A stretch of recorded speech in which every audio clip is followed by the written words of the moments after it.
Jesus once told a story so powerful that it reaches into every human heart. It is not just a story about a son who left home, it is a story about a father who never stopped loving. There was a wealthy man who had two sons.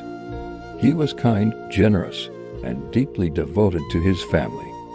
His house was a place of abundance, safety, and belonging. Servants worked the land, meals were always prepared, and peace rested upon the home.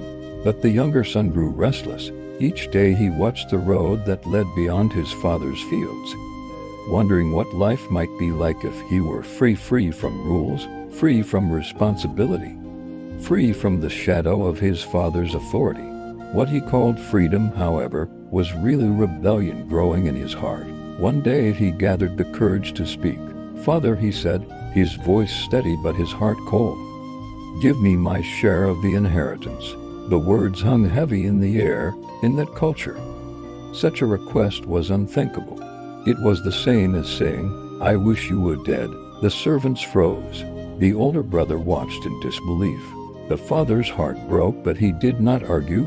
Instead, with trembling hands and wounded love, the father divided his property and gave the younger son what he asked for. Within days, the young man packed his belongings and left. He did not look back. He traveled to a far country, far from his father's voice, far from his values, far from the love that had always protected him. There, with pockets full of money and dreams of pleasure, he began to live recklessly. He spent freely. He partied endlessly. He surrounded himself with laughter, music, and false friends who loved his money more than his soul. For a while, life felt exciting. He believed he had finally found happiness. But pleasure is a cruel master. Soon the money ran out. The friends disappeared. And then disaster struck. A severe famine swept through the land. Food became scarce. Jobs vanished. Hunger set in. The young man who once lived like a king now had nothing. Desperate, he took the only work he could find, feeding pigs. For a Jewish boy, this was the lowest humiliation. Day after day, he stood in filth and shame, watching pigs eat food he was forbidden to touch. His stomach burned with hunger. His heart ached with regret. Then, in the silence of his misery, something changed. He came to his senses. He remembered home. He remembered his father's house where even the servants had more than enough to eat. He remembered the kindness he had despised and the love he had taken for granted. And for the first time since leaving, his pride shattered. "I will go back," he whispered. "I will say, Father, I have sinned against heaven and against you. I am no longer worthy to be called your son. Make me one of your hired servants."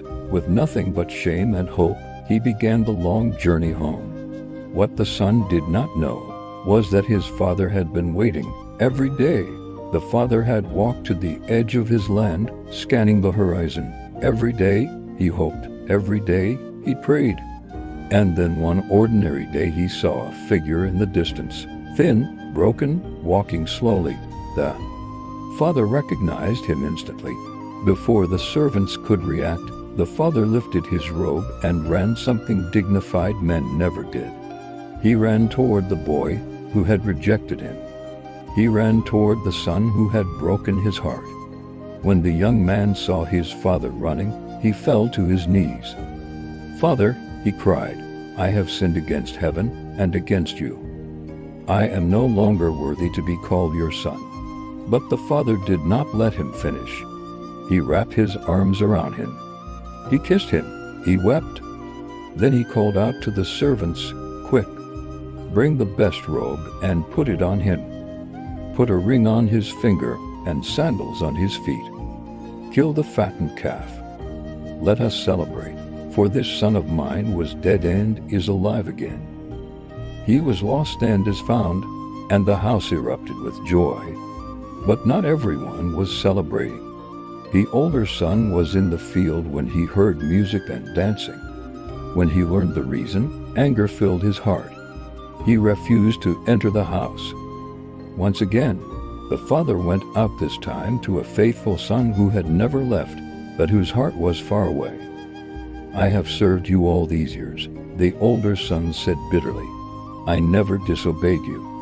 Yet you never celebrated me. But this son of yours wasted everything and you welcomed him with a feast." The father looked at him with love and said, "My son, you are always with me. Everything I have is yours." But we had to celebrate. Your brother was dead and is alive again. He was lost and is found, and there the story ends. Jesus told this parable to reveal the heart of God, a God who allows us to choose even when it hurts him, a God who waits patiently for our return, a God who runs toward sinners, not away from them, a God whose grace restores sons, not just servants. Whether you are far away in rebellion, or near in body but distant in heart, the Father is still watching the road. And when you turn back, He will run to meet you. He will run to meet you.